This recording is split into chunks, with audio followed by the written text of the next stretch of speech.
கொடைய நீட்டி சுறாவளி நடைய காட்டி வீரமே எங்கும் விதக்க இங்கு வந்தானே.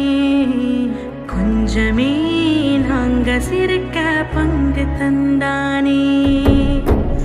ஆகாச முகில கூட்டி புலோகு முழுசு ஓட்டி மின்னலா இன்னல் தனிக்க தயவு செஞ்சானே.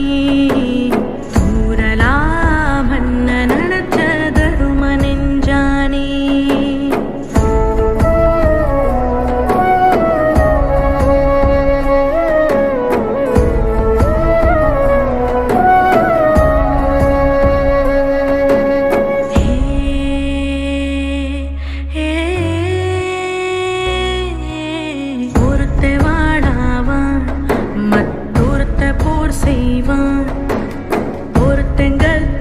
ஒருத்தன் கல்லண இரட்ட பிரளயமே. ஆனை ஒருத்த சீனை ஒருத்த இனஞ்சு வளம் வரும் கழகமே. இழுக்கும் மூச்சிலும் இருவர் பேச்சிலும் நட்பு வாசமே. நூறாண்டு வாழணும்.